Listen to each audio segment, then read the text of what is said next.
Irmãos, bom dia para todos. Vamos dar um abraço em muitos irmãos, mas agora o meu bom dia, que o Senhor nos ajude nesse tempo. O rei Davi é uma pessoa admirável nas Escrituras, um homem segundo o coração de Deus. Mas a Bíblia fala, e nós sabemos que Davi teve um momento na sua vida que ele fez uma escolha, tomou uma decisão muito errada. Isso trouxe consequências difíceis, terríveis consequências para ele. Então quero convidar os irmãos para abrirem suas Bíblias em 1 Samuel, capítulo 11, a partir do versículo 1, e encorajá-los a vocês permanecerem com as suas Bíblias abertas. É muito comum vermos as pessoas fazerem suas escolhas sem pensar nas consequências que elas trarão. Para muitos, e talvez para nós mesmos, o que vale na hora da escolha é o prazer imediato e a vantagem que se obterá. A preocupação com as consequências e implicações é mínima ou até mesmo inexistente. A história de Davi e de seu adultério com Batseba serve para demonstrar que na vida não podemos fazer nossas escolhas de modo inconsequente. Todas as escolhas que fizermos trarão consequências que podem ser boas ou ruins. Elas nos aproximarão de Deus ou nos afastarão dele. O pastor Fanini, a primeira vez que eu vi essa frase foi do Fanini, disse o seguinte, que nós somos livres para fazer nossas escolhas, mas nós não escolhemos as consequências delas. Então, aí nesse capítulo de Samuel, capítulo 11, no versículo 1 diz que na primavera, época em que os reis saíam para a guerra, Davi enviou para a batalha Joabe com seus oficiais e todo o exército de Israel, e eles derrotaram os amonitas e cercaram Rabá, mas Davi permaneceu em Jerusalém. Temos uma informação importante aqui. Era época de guerra, o rei deveria acompanhar o exército de Israel, mas o rei permaneceu na capital, em Jerusalém.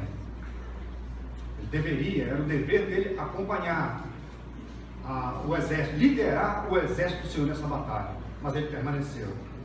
Versículo 2 diz que uma tarde Davi levantou-se da cama, ele estava fazendo uma cesta, muito comum em alguns países vizinhos aqui também. Ele está fazendo uma cesta da tarde, e começou a passear pelo terraço do palácio, e a palavra hebraica diz que ele estava andando de um lugar para outro, sem ir a lugar algum.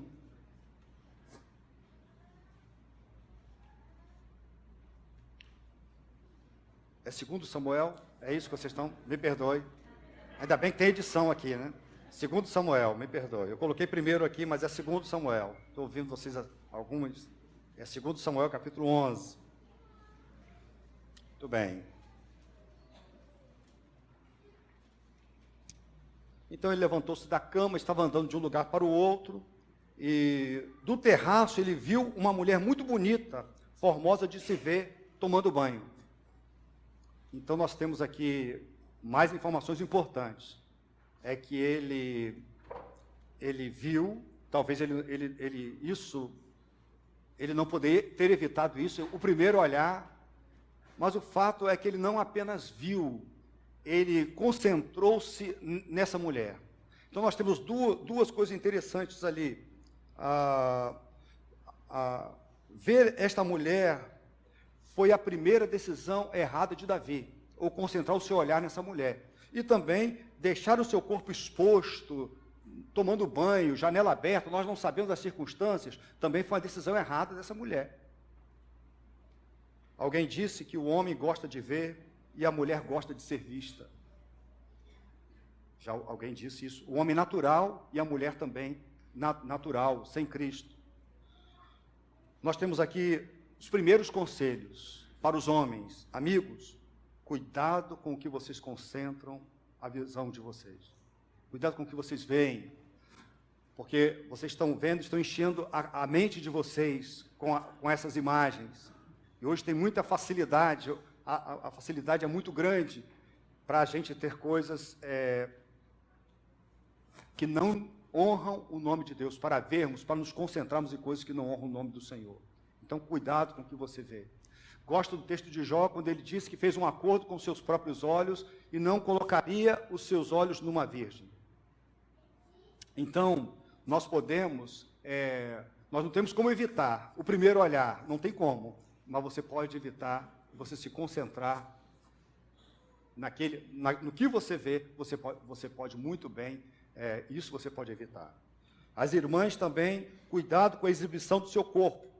É possível ser linda sem ser provocante. Então, cuidado com o que vocês revelam. O texto continua, versículo 3. Ele olhou e ele mandou alguém procurar saber quem era aquela mulher. E disseram-lhe, é Batseba, filha de Eliã e mulher de Urias, o hitita. Uma mulher casada. Uma mulher casada. Davi conhecia muito bem a lei. Alguns salmos que ele escreveu fala sobre o seu grande conhecimento da lei, da palavra. Ele sabia que lá em Êxodo 20, versículo 17, o 10º mandamento diz, não cobiçarás a casa do teu próximo, não cobiçarás a mulher do teu próximo, nem os seus servos ou servas, nem o boi ou jumento, nem coisa alguma que lhe pertença. Versículo 14 diz, não adulterarás. Então Davi tinha a lei, mas mesmo assim, seu coração enganoso, inflamado, a sua paixão, o seu desejo, ele era o rei de Israel, o que importava na hora a vontade de Deus, ele, de alguma maneira, ele racionalizou, e ele talvez tivesse, não, eu tenho direito também, talvez tenha pensado, o fato é que Davi mandou que a trouxessem, e se deitou com ela, que havia acabado de se purificar da impureza da sua menstruação, e depois voltou para casa. Então ele cometeu adultério, ele revelou a falta de amor para com Urias, que era um dos seus valentes, um homem, um estrangeiro, mas muito dedicado, voltou para casa e estava tudo muito bem. E Davi agora, vamos tocar a vida. Naturalmente, passou algum tempo, talvez 1 mês, 2 meses, nós não sabemos, mas o fato é que no versículo 5, entre o versículo 4 e 5, nós temos uma lacuna aí de alguns meses. Momentos de prazer que resultaram em dores prolongadas e insuportáveis. Aqueles momentos de prazer resultaram em dores prolongadas e insuportáveis. A mulher engravidou, versículo 5, e mandou um recado para Davi, dizendo que ela estava grávida. E aí Davi ficou sabendo, e ele ficou apavorado com as consequências disso, da própria lei sobre ele, da vergonha. Enfim, agora, ele era um homem respeitado, o que vão dizer de mim? Então, eu tenho que resolver isso, nós temos que resolver. Muitos, nos nossos dias, tentam limpar as situações através de um aborto, vão fazer um aborto, tem muita coisa, acontece demais, tem alguns que cometem um crime, matam uma pessoa, por causa disso, não é? Engravida uma moça, ele é casado, e agora ela resiste em fazer o aborto, e agora ele mata a mulher, a amante grávida. Isso acontece, está nos jornais todos os dias. Vamos apagar. Davi, ele fez como um mundano faz. Ele então pensou em 4 planos. O primeiro plano é o seguinte: esse homem precisa voltar da guerra e dormir com a sua esposa. Ele precisa voltar, ele voltar para casa. Então esse é o primeiro plano. Então ele deu uma espécie de folga para Urias. Versículos de 6 a 9 vai dizer: em face disso, Davi mandou esta mensagem a Joabe, que era o comandante, chefe do exército: envia-me Urias, o hitita. E Joabe o enviou. Versículo 7, quando Urias chegou, Davi perguntou-lhe como estavam Joabe e os soldados e como estava indo a guerra. Será que Davi estava interessado nessas informações? Será que, Roger, ele está de fato interessado em saber como estavam os soldados, como estava a guerra do exército do Senhor? Nada. Naturalmente, Urias começou a falar e Davi, o que Urias falava entrava no ouvido e saía por outro. Ele não estava nem prestando atenção naquilo, porque o que ele queria é que Urias fosse para sua casa. Esse era o seu plano. Vai estar com a sua mulher. Eles vão dormir juntos, e aí depois ela vai dizer que está grávida, e aí eu estou limpo, salvou a minha pele. Versículo 8, ele diz: vai descansar um pouco em sua casa. Olha que bondade. Urias saiu do palácio e logo lhe foi mandado um presente da parte do rei. Um presente porque você é um valente. Olha só que tamanha bajulação, que tamanha falsidade, que tamanha maldade. Você é um homem excelente, você é meu amigo, você é uma honra para o nosso exército, embora estrangeiro. Eu estou muito contente, mandou um presente. Mas o plano falhou. Versículo de 9 a 11.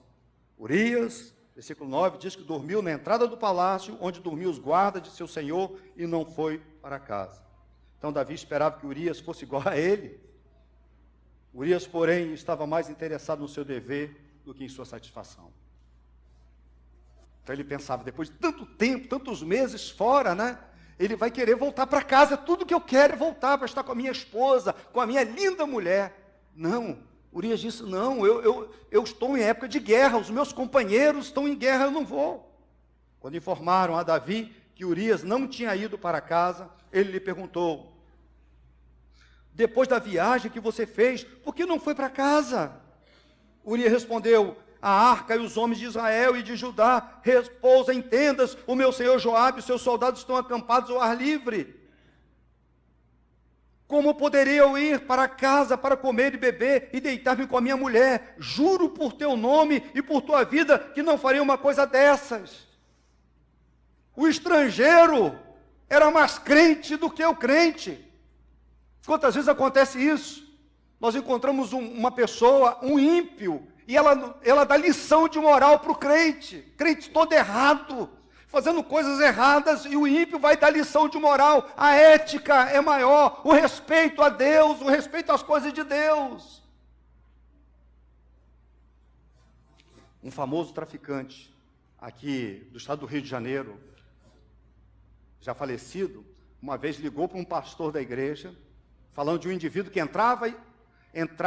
vinha para a igreja e depois voltava para o tráfico. Vivia assim. O traficante falou assim, ligou para o pastor me contou. Disse o seguinte, olha só, o rapaz estava lá, voltando para a igreja, falou, olha, fala para ele o seguinte, que as coisas de Deus são coisas sérias. Que igreja é coisa séria, que não se brinca com as coisas de Deus. O traficante, um dos maiores do estado. Coisa de Deus é coisa séria. E está o outro que se diz crente, tendo uma vida totalmente que não honra o nome do Senhor.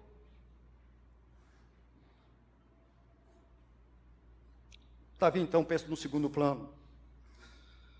Ele quer que Urias vá para casa. Ele tem que dormir com a sua esposa. Davi está pensando só nele. Ele pensa nele. Ele não está pensando em nada. Ele está cego para qualquer coisa ali. Ele pensa nele. Então Davi lhe disse, fique aqui mais um dia. Tão bom, Davi, né? Gente, mais um dia, amanhã eu o mandarei de volta. Urias ficou então em Jerusalém, mas no dia seguinte, Davi convidou para comer e beber e embriagou. Ou seja, ofereceu um banquete, eu vou fazer uma festa em sua homenagem. Uma festa surpresa, vamos homenagear, então, naturalmente, muito vinho, os melhores vinhos. Ele usa o dinheiro do Estado, entendeu? Para fazer isso, o dinheiro de Israel. Então, mas esse plano também falhou, porque à tarde Urias saiu para dormir em sua esteira, onde os guardas do seu senhor dormiam, e não foi para casa. Urias é fiel, ele é fiel aos seus princípios, ele honra as coisas de Deus. Nós não sabemos até que ponto a piedade dele, nós não sabemos, mas ele é um homem sério, é um homem honesto. Talvez um mundano, mas ele é sério, ele é fiel. Interessante que a fidelidade dele vai custar a sua vida. A fidelidade dele vai custar a vida dele. Porque Davi, então, ele tem um terceiro plano. Esse vai dar certo. O terceiro plano é indiretamente assassinar Urias por mão dos inimigos amonitas. Então, de manhã, Davi enviou uma carta a Joabe por meio de Urias. Uma carta. E o que está dizendo essa carta? Nós temos aqui um extrato dela. Ponha Urias na linha de frente e deixe-o onde o combate estiver mais violento, para que seja ferido e morra. Esse é o extrato. Nós temos aqui o extrato da carta. Quem é o portador? O próprio Urias. Ele está levando a sua sentença de morte. Urias é tão íntegro que ele não abre. A gente fica querendo abrir as coisas, às vezes, curioso, o que mandou? Ele não abre, ele não viola. Ele é íntegro.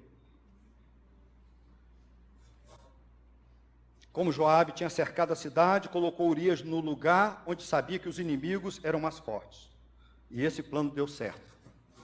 Quando os homens da cidade saíram e lutaram contra Joabe, alguns dos oficiais da guarda de Davi, algumas pessoas muito ligadas a ele, morreram, alguns amigos dele, eles morreram, e morreu também Urias, o hitita.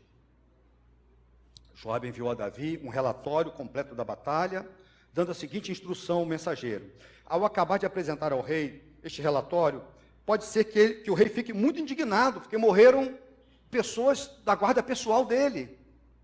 Então ele questione. Davi era um exímio estrategista de guerra, então pode ser que ele me questione, Joabe está falando, porque eu me aproximei demais do inimigo.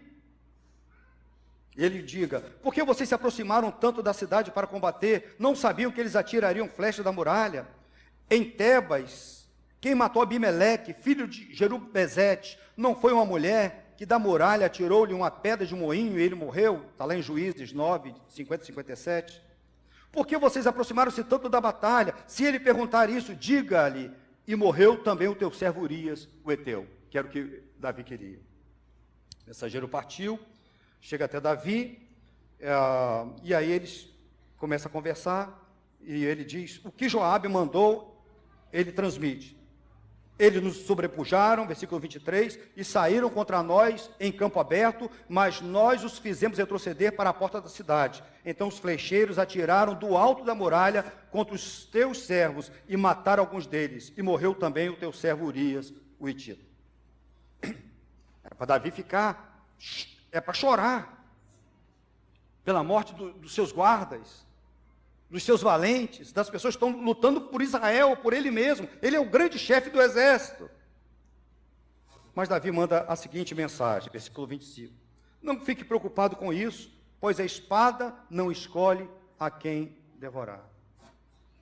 Davi tenta acalmar sua própria consciência, reforce o ataque à cidade até destruí-la, e ainda assim insistiu com o mensageiro que encorajasse a Joabe. Versículo 24 diz: então os flecheiros atiraram do alto da muralha contra os teus servos e mataram alguns deles, e morreu também o teu servo Urias, o hitita.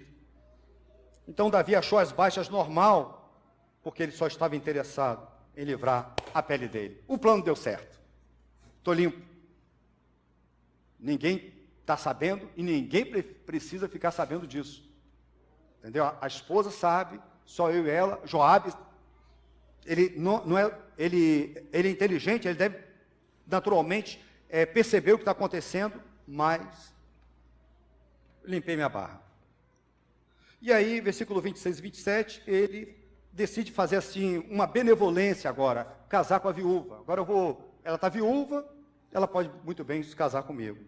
Então, quando a mulher de Urias soube que o seu marido havia morrido, ela chorou por ele. Davi não chora, mas ela chorou.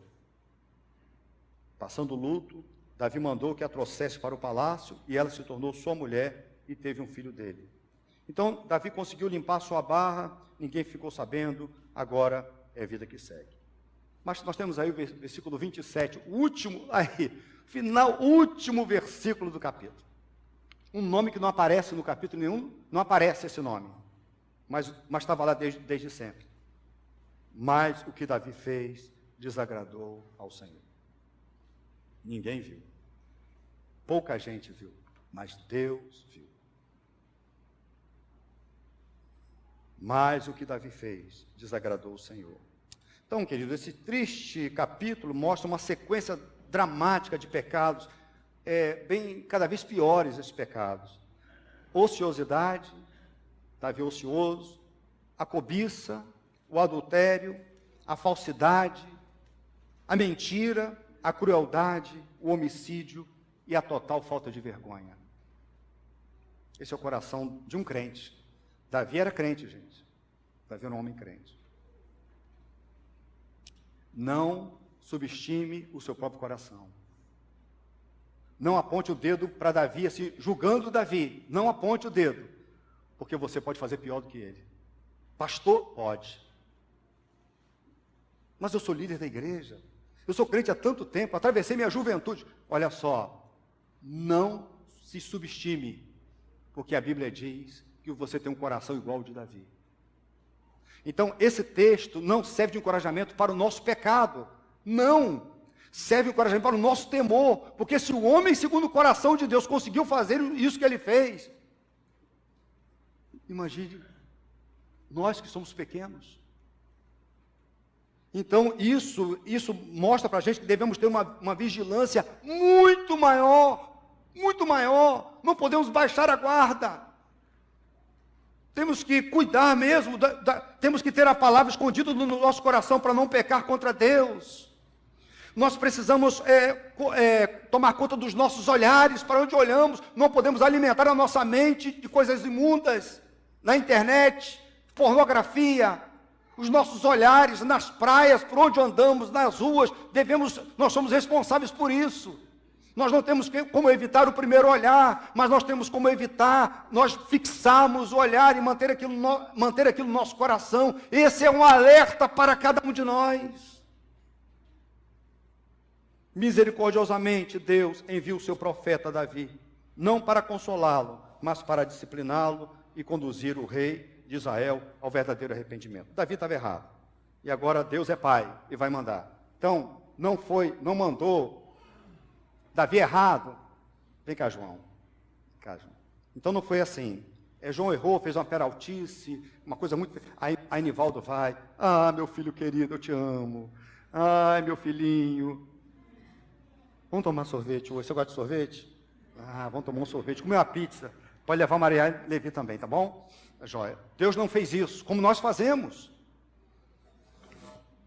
Entendeu? Nós agora achamos, às vezes acontece uma disciplina aqui na igreja, e nós achamos assim, agora nós temos que incluir essa pessoa, agora nós precisamos amar essa pessoa, nós vamos amar incluindo, é isso que nós vamos fazer, mas não é a maneira como Deus age. Vocês estudaram 1 Coríntios capítulo 5, vocês viram como que Deus age, é diferente da gente. Nós acolhemos o arrependido, ok, pessoas arrependidas nós acolhemos, mas o crente que insiste na prática do pecado, a Bíblia, nós não temos nenhuma base para acolhermos essa pessoa. Nós não temos nenhuma base. Mas o arrependido, nós sim. De portas abertas. Filho pródigo, voltando, arrependido. Nós vamos fazer uma festa, Jessé. Mas o outro não se arrependeu. Não demonstra, não tem fruto de arrependimento. Nós não temos como receber. Entendeu, Joel? Nós não temos. Infelizmente. Então, Deus manda um profeta, esse profeta é Natã. Ele é um profeta que fez nutra, Joel. Ele fez nutra porque ele é muito habilidoso no aconselhamento bíblico. Ele é fenomenal no aconselhamento bíblico. Natã vai, ao chegar diante de Davi, não aponta o dedo para Davi, assim no rosto dele, você é um bandido, você é um sem vergonha. Ele não aponta o dedo, você é um pecador, não esperava isso de você, jamais. Não foi assim que ele fez. Ele conta uma história. A história é, havia 2 homens numa cidade. Vou tentar aqui contar, eu pedi Serginho para contar essa história, não teve jeito, não convenci Serginho. Essa é a história que eu queria que você contasse aqui para a igreja. 2 homens na cidade, um rico e um pobre. O rico tinha muitos animais, tinha rebanhos. E o pobre, uma vez comprou, naturalmente sacrifício, comprou um cordeirinho, uma ovelhinha. E aí, criava dentro de casa, um animal doméstico, comia com ele, dormia, brincava com seus filhos, era um animal doméstico, tinha como filha, o texto vai dizer que tinha como filha. E apareceu um dia um viajante, chegou na casa do rico, e o rico, com tantos rebanhos, né, ele não quis matar um dos seus animais para alimentar, mas deu um jeito, de alguma maneira, talvez fosse o dono, o fazendeiro, o dono das terras, ele fez com que aquele homem, ele tirou aquela ovelha daquele homem, matou aquela ovelha, preparou, a gente imagina família chorando, é uma filha, né, como se fosse uma filha, as crianças desoladas. A gente sabe o que acontece numa casa quando um animal doméstico morre, né? Com crianças. A gente viu a tristeza da criança, né? As pessoas... Então essa era a situação, a história. Então Davi, quando ele ouve isso, ele se enche de ira, de cólera e diz: juro pelo nome do Senhor que o homem que fez isso merece a morte. Então Davi deu um veredito, esse veredito é acerca de si mesmo: deverá pagar 4 vezes mais o preço da cordeira, vai restituir 4 vezes mais. Foi o veredito que Davi deu. Lembrei lá de Zaqueu: se eu tenho defraudado alguém, eu restituo 4 vezes mais. Restituição quadruplicada, porquanto agiu sem misericórdia. Então Natã disse para Davi: você é este homem. Aí sim, você é este homem. Davi tinha condenado a si mesmo: assim diz o Senhor, o Deus de Israel, eu ungi rei de Israel, livrei-o das mãos de Saul, dele casa, mulheres do seu Senhor, dele a nação de Israel, e se tudo isso não fosse suficiente, eu lhe teria dado ainda mais. Porque você desprezou a palavra do Senhor, fazendo o que ele lhe reprova? Você matou Urias, o hitita, com a espada dos amonitas, e ficou com a mulher dele. E aí, lembra que a gente começou o texto falando sobre consequências do pecado? Você lembra? Vocês lembram?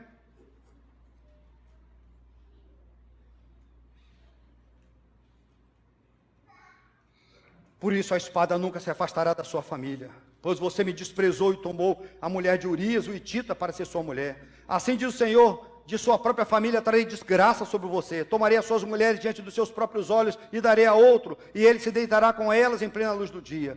Você fez isso às escondidas, mas eu farei diante de todo Israel em plena luz do dia. Então Davi disse a Natã: pequei contra o Senhor. Davi então assume o erro, não dá desculpas para o seu pecado, e Natã então responde: o Senhor perdoou o seu pecado, você não morrerá. Entretanto, uma vez que você insultou o Senhor, o menino morrerá.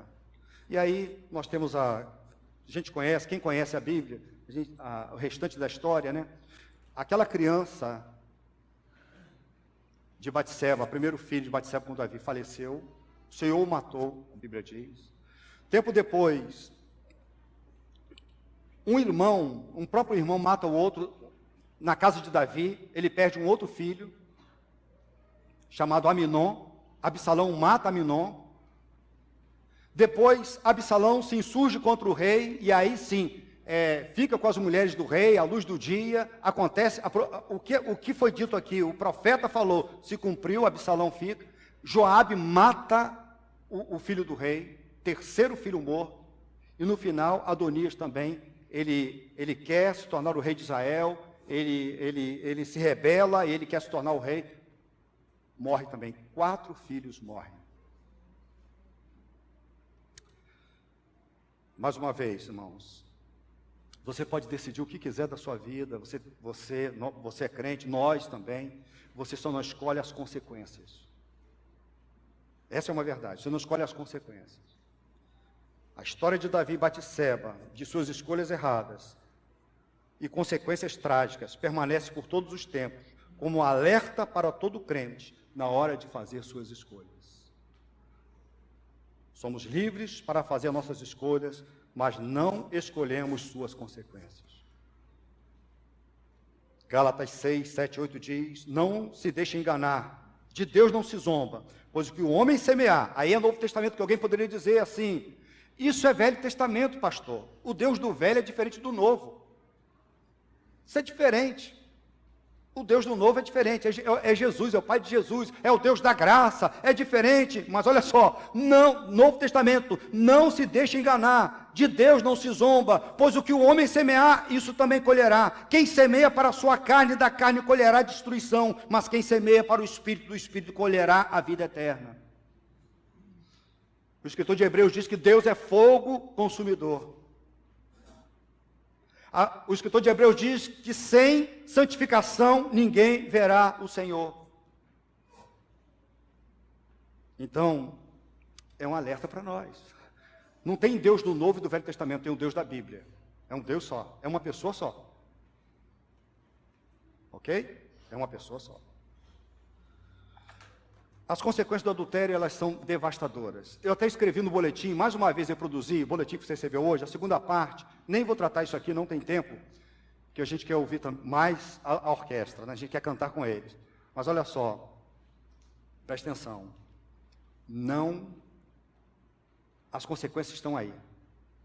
Leia a segunda parte do boletim de hoje. Tem a lição e tem uma segunda parte que eu coloquei. É recorrente esse texto que eu tenho colocado. Mas aí tem uma coisa muito jóia aqui que eu não quero terminar com vocês assim, pastor, não tem, eu estou perdido, né? Não, olha só, eu tenho que terminar dizendo assim, encorajando vocês. Eu quero deixar um grande encorajamento para vocês, sabe por quê? Porque, queridos, Davi foi perdoado, gente. Davi achou misericórdia. Deus restaurou a vida de Davi. Essa é a grande notícia, é que onde abundou o pecado, superabundou a graça. Por maior que seja a culpa de alguém, o pecado não é o suficiente grande em comparação com a grandeza do amor e misericórdia de Deus, que são manifestados em Cristo Jesus, mediante o seu sacrifício na cruz. Então, Deus perdoou Davi. E aí eu quero ler com vocês o Salmo 51. Por favor, eu quero ler com vocês o Salmo 51. Vamos ler juntos. Quem puder pode ficar de pé. E nós vamos terminar esse tempo lendo. E hoje à noite, a gente termina com o Salmo 51. Olha só que coisa maravilhosa. Gente, aí eu quero terminar com perdão. Porque é isso que está no texto. É isso. Pastor, eu fiz tanta coisa errada. Eu fiz pior do que isso. Pastor, estou fazendo, pastor, coisas tristes. E agora o que eu faço? As consequências. Querido, se arrependa. Este Salmo 51 é da mesma ocasião. É o Salmo do arrependido, de alguém que se arrependeu de verdade. Vamos ler juntos, por favor. Vamos ler juntos. Tem misericórdia de mim, ó Deus, por teu amor, por tua grande compaixão. Apaga as minhas transgressões. Lava-me de toda a minha culpa e purifica-me do meu pecado. Pois eu mesmo reconheço as minhas transgressões e o meu pecado sempre me persegue. Contra ti, só contra ti pequei e fiz o que tu reprovas, de modo que justa é a tua sentença e tem razões em condenar. Sei que sou pecador desde que nasci, sim, desde que me concebeu minha mãe. Sei que desejas a verdade no íntimo e no coração me ensinas a sabedoria. Purifica como sou e ficarei puro, lava-me e mais branco do que a neve serei. Faze-me ouvir de novo júbilo e alegria, e os ossos que esmagastes exultarão. Esconde o rosto dos meus pecados e apaga todas as minhas iniquidades. Cria em mim um coração puro, ó Deus, e renova dentro de mim um espírito estável. Não me expulse da tua presença, nem retire de mim o teu Espírito Santo. Devolve-me a alegria da tua salvação e sustenta-me como espírito pronto a obedecer. Então ensinarei aos transgressores, para que os pecadores se voltem para ti. Livra-me da culpa dos crimes de sangue, ó Deus, Deus da minha salvação, e a minha língua aclamará a tua justiça. Ó Senhor, dá palavra aos meus lábios, e a minha boca anunciará o teu louvor. Não te deleitas em sacrifícios, nem te agradas em holocausto, senão eu os traria. Os sacrifícios que agradam a Deus são um espírito quebrantado, um coração quebrantado e contrito. Ó Deus, não desprezarás. Por tua boa vontade, faze Sião prosperar, ergue os muros de Jerusalém. Então, dos sacrifícios sinceros, das ofertas queimadas e dos holocaustos, e novilhos serão oferecidos sobre o teu altar. Versículo 17 de novo, pode voltar, Jéssica. Olha aí. Sacrifícios que agradam a Deus são um espírito quebrantado, um coração quebrantado, contrito. Ó Deus, não desprezarás. Gente, Deus não despreza a pessoa que se arrepende. Nós também não podemos desprezar. Pode sentar, alguém é sentado. Gente, que esperança para nós, que alegria. Jesus morreu naquela cruz.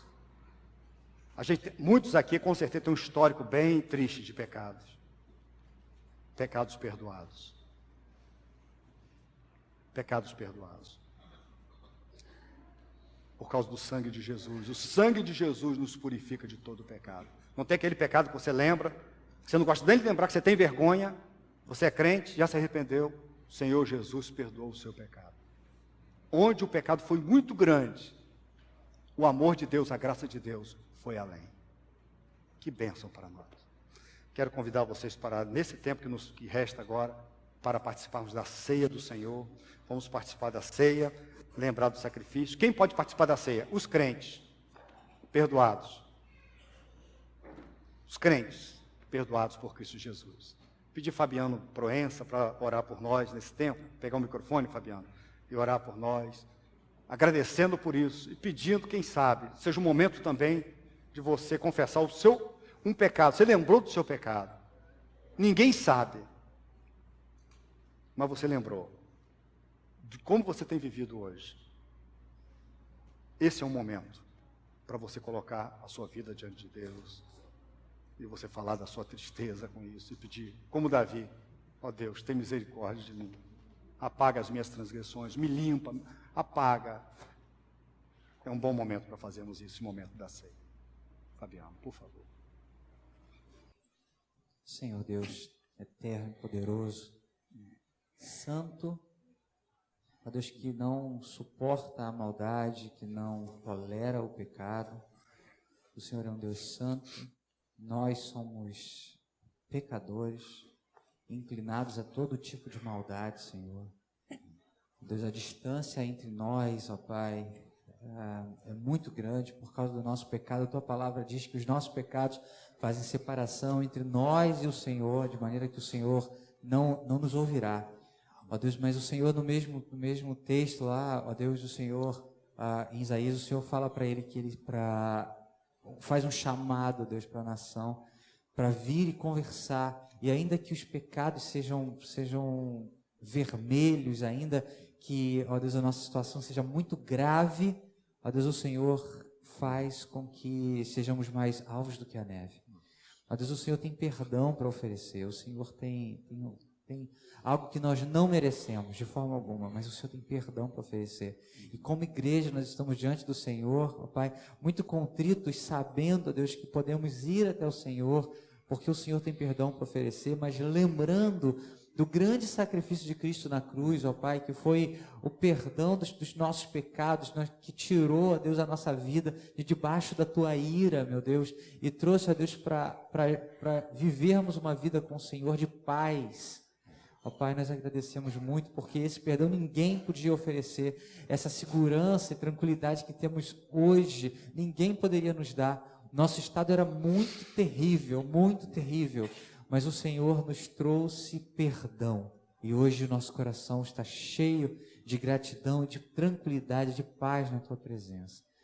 Ó Pai, ó Deus, o Senhor também pode fazer isso por todos aqueles que mesmo estão aqui, outros que estão ouvindo a Tua palavra hoje, ó Pai, em Macaé ou fora de Macaé, o Senhor tem perdão para oferecer. Ó Pai, nós suplicamos que a Tua palavra possa tocar coração de pessoas que já estão achando que não tem mais jeito para a vida, ó Deus, mas que elas possam saber que tem no Senhor tem.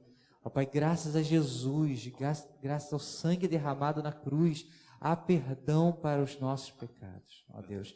O Senhor oferece vida àqueles que estão mortos.